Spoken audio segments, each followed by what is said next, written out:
We'll hear arguments in number 18, Roe against Wade. In 1972, Justice Harry Blackmun concluded that the respective disciplines of medicine, philosophy, and theology could not arrive at any consensus of when life begins. He was wrong. The American Academy of Pediatrics and the College of Obstetricians and Gynecologists had reached a consensus. Why was this evidence not presented to the justices? Was it critical to your case that the fetus not be a person under the due process clause? It seems to me that it is critical first that we prove this is a fundamental interest on the behalf of the woman, that it is a constitutional right. Well, yes, second, but how about the fetus? Okay. Yes, but I'm just asking you, under the federal Constitution, is the fetus a person for the purpose of the protection of the due process clause? All of the cases, the prior history of this statute, the common law history would indicate that it is not. Well, what if would you lose your case if the fetus was a person? Then you would have a balancing of interest. You're going to be balancing the rights of the mother against the rights of the fetus. It seems to me that you do not balance constitutional rights of one person against mere statutory rights of another. Well, do I get from this, then, that your case depends primarily on the proposition that the fetus has no constitutional rights? Even if the court at some point determined the fetus to be entitled to constitutional protection, you would still get back into the weighing of one life against another. That's what's involved in this case? Weighing one life against another?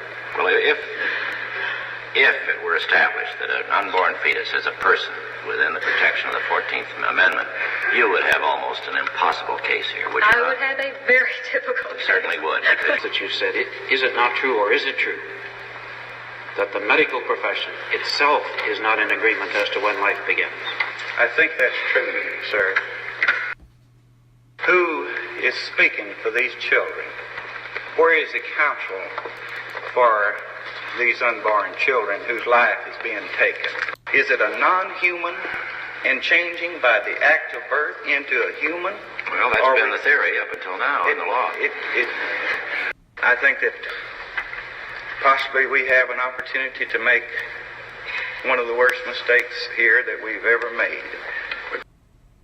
Why not punish for murder, since you are destroying what has been said to be a human being? Is there any medical testimony of any kind that says that a fetus is a person at the time of inception? I want you to give me a recognizable medical writing of any kind that says that at the time of conception, the fetus is a person. Justice Thurgood Marshall's request for a recognizable medical writing was there. In 1970, the American College of Obstetricians and Gynecology endorsed the American Academy of Pediatrics' involvement with the care of the fetus.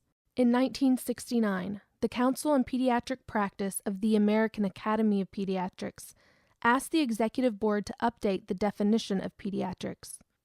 The Executive Board referred it to the Council on Child Health.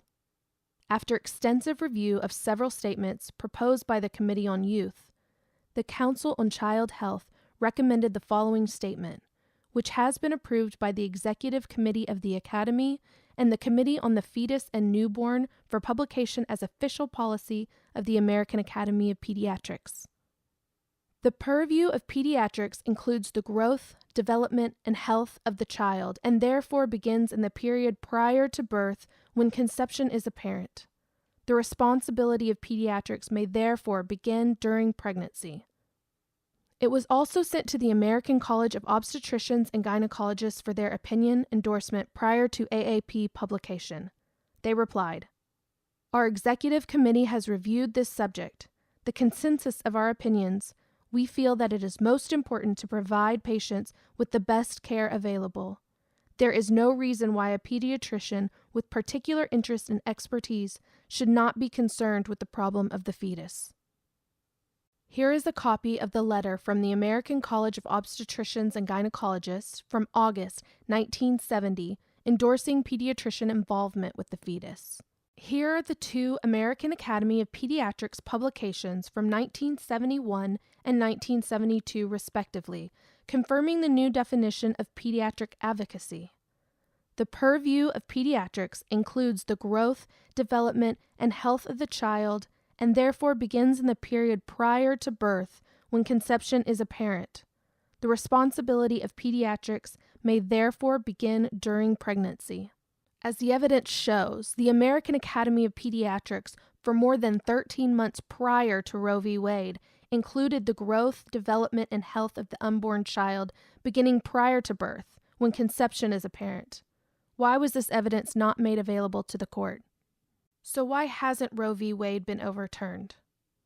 Can any just person honestly feel abortion should be legal?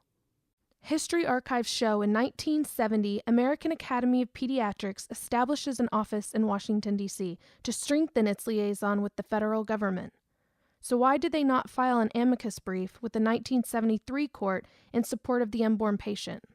I think that possibly we have an opportunity to make one of the worst mistakes here that we've ever made.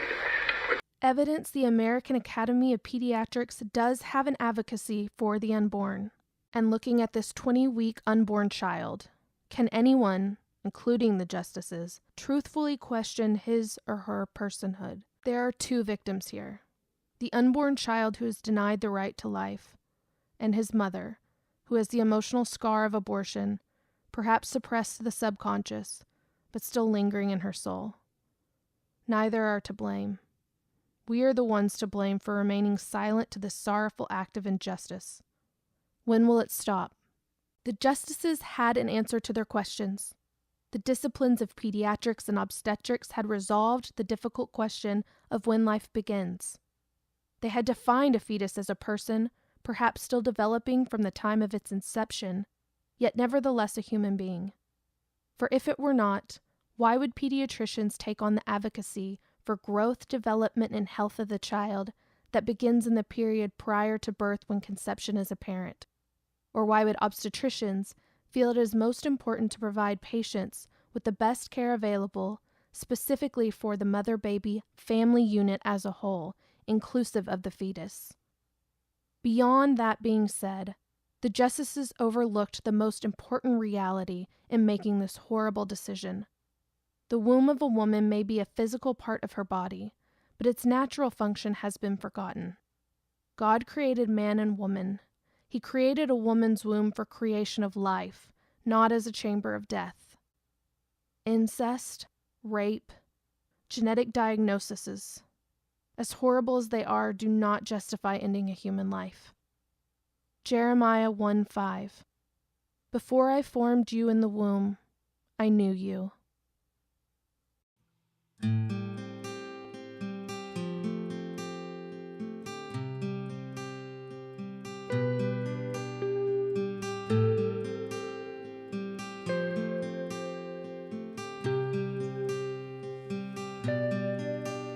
Did you feel